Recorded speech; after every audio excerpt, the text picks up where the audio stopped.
గత నెల రోజులుగా ఎన్నికల బిజీలో గడిపిన సీఎం రేవంత్ రెడ్డి తిరిగి పాలనపై ఫోకస్ పెట్టారు. రాష్ట్ర ప్రభుత్వానికి ఆదాయం వచ్చే వాటిపై దృష్టి పెట్టింది కాంగ్రెస్ ప్రభుత్వం. ఓవైపు ఇచ్చిన హామీలను మర్చిపోయారని ప్రతిపక్ష పార్టీలు విమర్శలు చేస్తున్నాయి. మరోవైపు సంక్షేమాలను అమలు చేయాలంటే ప్రభుత్వానికి నిధులు అవసరం. ప్రస్తుతం ఇదే పని మీద రేవంత్ రెడ్డి ప్రభుత్వం కసరత్తు ప్రారంభించింది.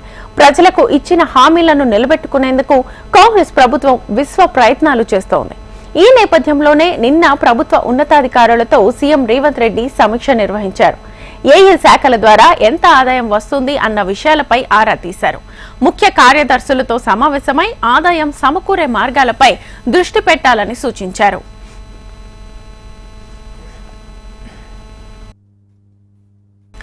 రాష్ట్ర ఆదాయాన్ని పెంచేందుకు అన్ని విభాగాల అధికారులు సమన్వయంతో పనిచేయాలని ముఖ్యమంత్రి ఆదేశించారు.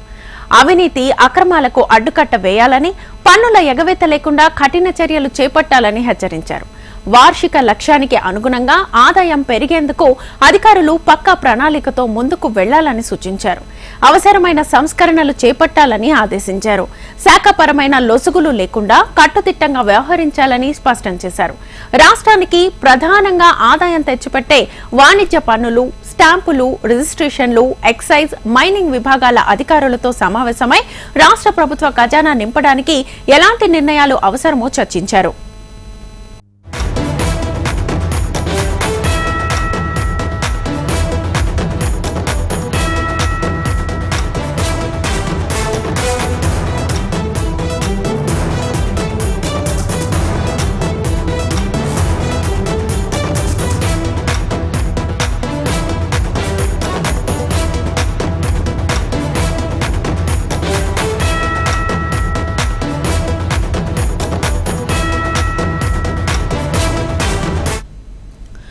గత ఏడాది వచ్చిన ఆదాయం ఆశాజనకంగా లేదని సీఎం అసంతృప్తి వ్యక్తం చేశారు. ఇకపై ప్రతి నెల ఆదాయ పెంపును సమీక్షించుకోవాలని అధికారులను అప్రమత్తం చేశారు.